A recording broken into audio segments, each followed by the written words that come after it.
Welcome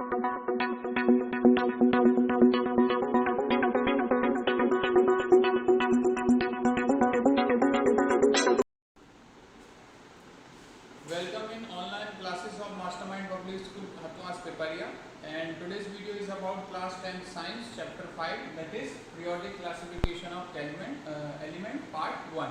So previous videos के बारे में थोड़ा सा आपको डिस्कस कर ले। चैप्टर 1 में हमने जैसे देखा था पहले केमिकल इक्वेशंस के बारे में, फिर चैप्टर 2 में हमने एसिड बेस और सॉल्ट्स के बारे में पढ़ा। नाउ चैप्टर 3 में हमने देखा कि मेटल्स और नॉन मेटल्स के बारे में, उनकी प्रॉपर्टीज़ के बारे में, और चैप्टर 4 में हमने एक एलिमेंट कार्बन एंड उसके जो भी कंपाउंड्स है उससे रिलेटेड जो भी फैक्ट और डिटेल्स थे वो हमने देखे। Now in previous classes class 9 में आप लोगों ने पढ़ा होगा चैप्टर 2 में, दैट में कि जो सब्सटेंस हम हमारे पास आसपास मौजूद होते हैं नॉर्मली, वो यहाँ पर matter around us present in the form of, हमने बोला था केमिकली वो समटाइम्स एलिमेंट हो जाते हैं, समटाइम्स कंपाउंड हो जाते हैं, और समटाइम्स क्या हो जाते हैं, मिक्सचर्स के फॉर्म में अवेलेबल होते हैं। वही हमने देखा था कि एलिमेंट्स मेटल भी हो सकते हैं, नॉन मेटल भी हो सकते हैं, और मेटलॉइड भी हो सकते हैं। ये अपन ने अभी चैप्टर 3 में पढ़ा।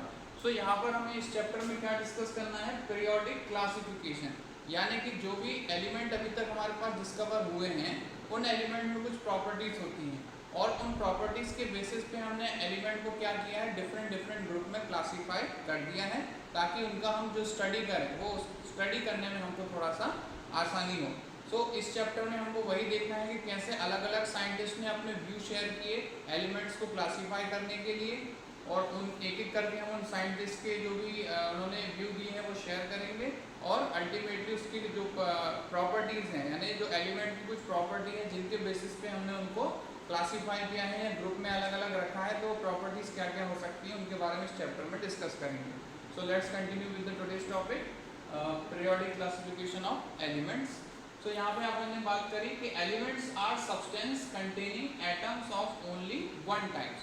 तो हम जैसे भी क्लास 9 में भी आपने पढ़ा होता है कि प्योर सब्सटेंस यानी कि जो एलिमेंट जिसकी अपन बात करते हैं, सो एलिमेंट में क्या होता है, किसी एक ही सब्सटेंस के पार्टिकल्स हो सकते हैं या एटम्स हो सकते हैं।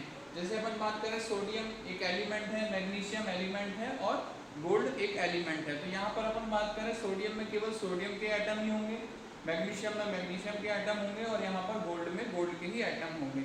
तो यहाँ पर बोलने वाली बात यह है कि elements are substance containing atoms of only one type. तो एक एक टाइप के ही एटम्स या पार्टिकल्स इनमें मौजूद होते हैं एलिमेंट्स में।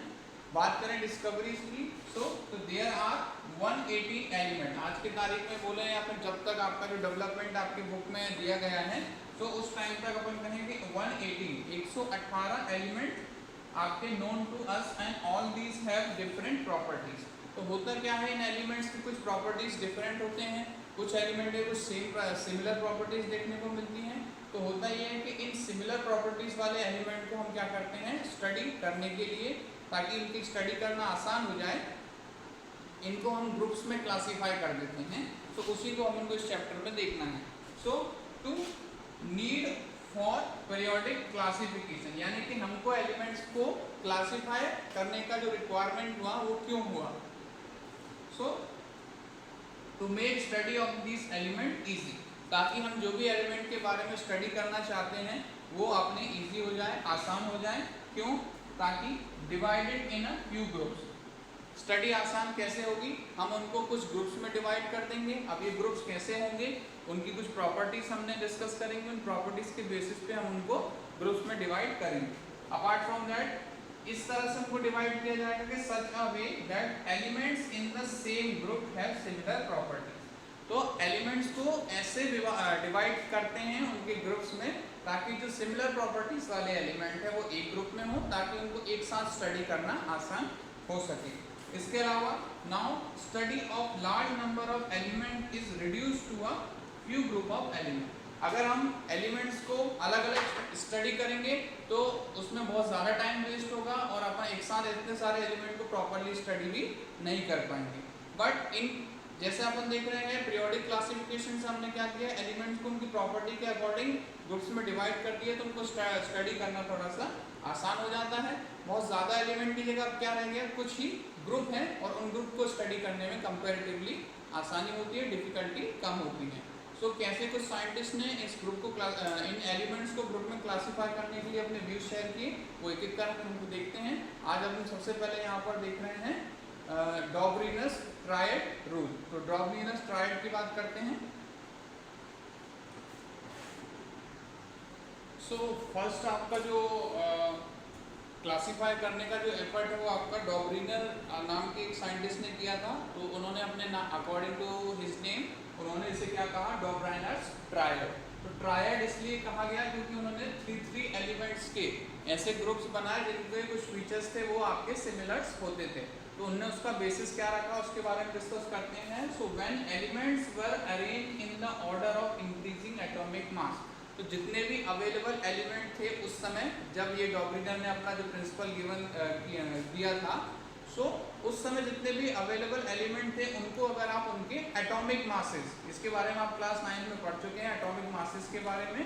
सो उनको अगर आप उनके एटॉमिक मासेस के इंक्रीजिंग ऑर्डर में अरेंज करते हैं तो होता क्या है, ग्रुप ऑफ 3 एलिमेंट जिसको उन्होंने क्या कहा था, ट्रायड, हैविंग सिमिलर प्रॉपर्टीज, वो भी कौन सी, केमिकल प्रॉपर्टीज ऑब्टेन्ड। यानी कि जब एलिमेंट्स को उनके इंक्रीजिंग एटॉमिक मास के सीरीज में उन्होंने अरेंज किया तो उन्होंने कुछ एलिमेंट्स के 3 एलिमेंट्स के ऐसे ग्रुप मिले जिनकी क्या केमिकल प्रॉपर्टी सिमिलर होती थी।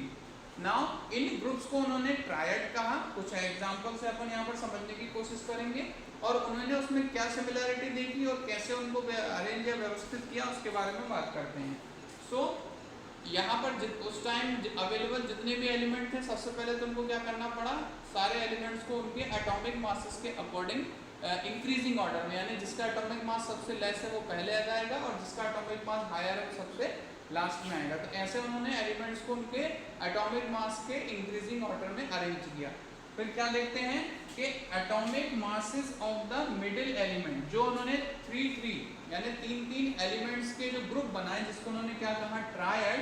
तो वो ट्रायड में क्या देखते हैं, जैसे सपोज ए, बी और सी, ये 3 एलिमेंट्स का उन्होंने क्या बनाया, ट्रायड।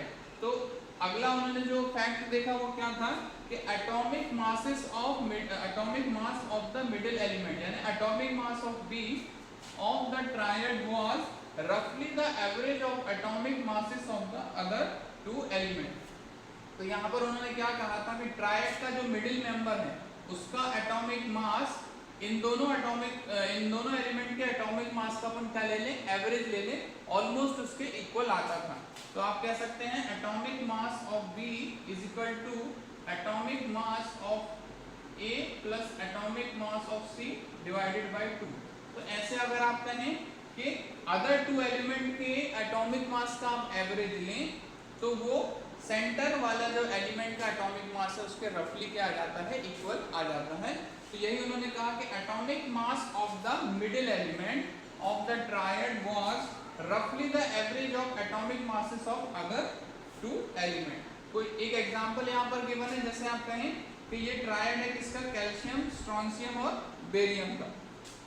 तो यहाँ पर जो ट्रायड में आप कैसे देख सकते हैं, सेंटर में क्या है आपका स्ट्रोंशियम। तो स्ट्रोंशियम का एटॉमिक मास कितना जा रहा है आपका 87.6। और according to the Dobereiner's triad rule उन्होंने क्या कहा कि सेंटर में जो एलिमेंट है, मध्य में जो आपका एलिमेंट है उसका एटॉमिक मास किसके बराबर हो जाता है, इन दोनों के एटॉमिक मास का आप क्या निकाल ले, एवरेज। यानी कि आप यहाँ पर 137.3 प्लस 40.1 डिवाइडेड बाय 2 करेंगे तो ये इसके क्या हो जाएगा, ऑलमोस्ट इक्वल आना चाहिए। ये उन्होंने ऐसा कहा था, पूरा इक्वल नहीं आएगा, आसपास की वैल्यू आएगी। तो ये उन्होंने कहा था रफली द एवरेज। तो यहाँ पर जो भी एवरेज आएगा वो सेंटर वाले एलिमेंट के एटॉमिक मास के इक्वली हो जाता है। तो ये था आपका डॉबरिनस का ट्रायड वाला रूल, जिसमें उन्होंने एलिमेंट्स को पहले तो उनके एटॉमिक मास के अकॉर्डिंग इंक्रीजिंग ऑर्डर में अरेंज किया, फिर 3 एलिमेंट के उन्होंने ग्रुप बनाए जिनकी केमिकल प्रॉपर्टीज उनको सेम मिली। और क्या देखते हैं कि उन ट्रायड में सेंटर में जो एलिमेंट है उसका एटॉमिक मास अदर 2 एलिमेंट के एटॉमिक मास के एवरेज के रफली इक्वल हो जाता है।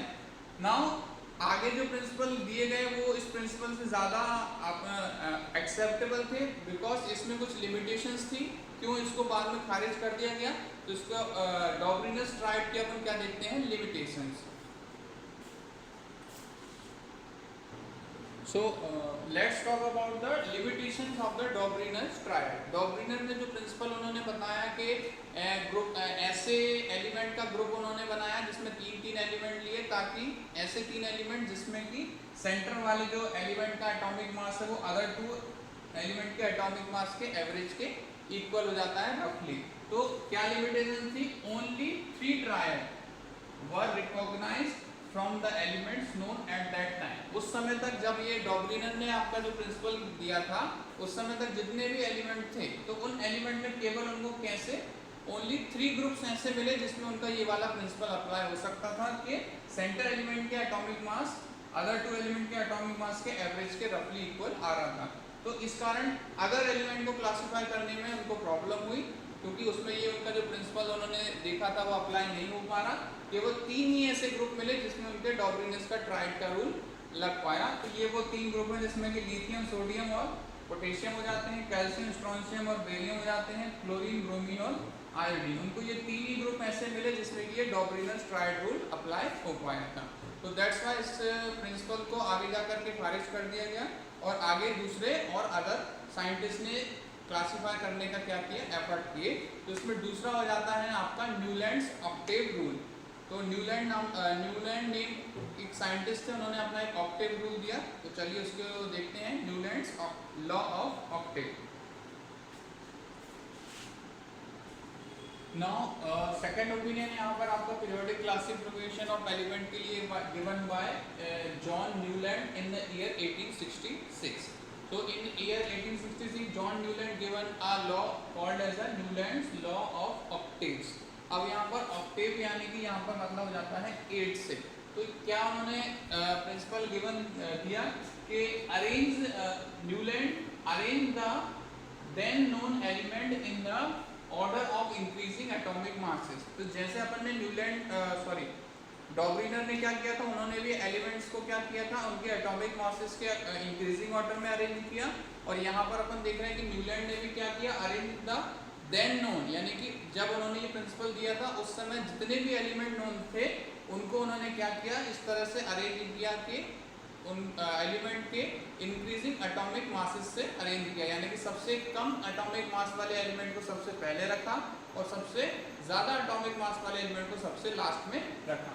फिर सेकंड उन्होंने जो फैक्ट बताया क्या, कि they found that the property of every 8th element, यानी कि क्या कहा कि जब भी वो फर्स्ट से शुरू करते हैं, यानी कि पहले से शुरू करके 8वें एलिमेंट तक, तो found that the properties of every 8th element is similar to that of first element, यानी कि 1 2 3 4 5 6 7 और 8 अपन जब यहाँ पर लिख रहे हैं तो यहाँ पर उन्होंने क्या देखते हैं कि जो पहले एलिमेंट और 8th एलिमेंट है उनकी प्रॉपर्टीज में क्या दिखाने को मिला, उनको सिमिलरिटीज देखने को मिली।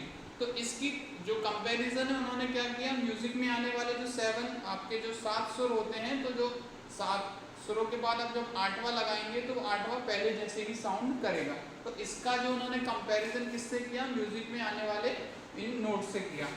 So he compared this to the octave found in the music and called law of octave। और अल्टीमेटली से फिर अपन ने क्या कहा कि Newlands law of Octave.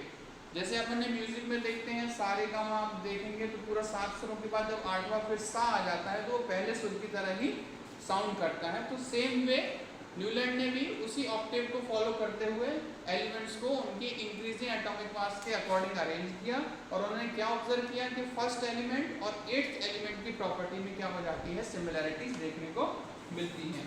It start from the lowest atomic mass element, जो उन्होंने सीरीज बनाए, ग्रुप्स बनाए, वो सबसे पहले कहाँ से स्टार्ट हुए, लोएस्ट या लाइटेस्ट एलिमेंट जो अपन कहते हैं पहला हाइड्रोजन। और उस टाइम पर जितने भी एलिमेंट मौजूद थे उनमें हाईएस्ट एटॉमिक मास जो अल्टीमेटली जो एलिमेंट आया वो था 56th एलिमेंट हुआ वो थोरियम हो जाता है। तो उन्होंने इस तरह से एलिमेंट्स के 7 या ग्रुप बना दिए और क्या देखते हैं कि जो 8th एलिमेंट का जो प्रॉपर्टीज है वो फर्स्ट एलिमेंट से क्या करता है, सिमिलरिटी शो करता है। सो उस समय तक जितने भी एलिमेंट आपके नोन थे तब तक ये प्रिंसिपल अप्लाई हुआ। आप इसको अपनी बुक के टेबल नंबर 5.3 में देख सकते हैं। टेबल नंबर 5.3 में आपको ऑक्टेव रूल से रिलेटेड आपको एलिमेंट्स की जो सीरीज है वो दिख जाएगी। ये आपको मैं एक बार और डायग्राम में बता देता हूँ।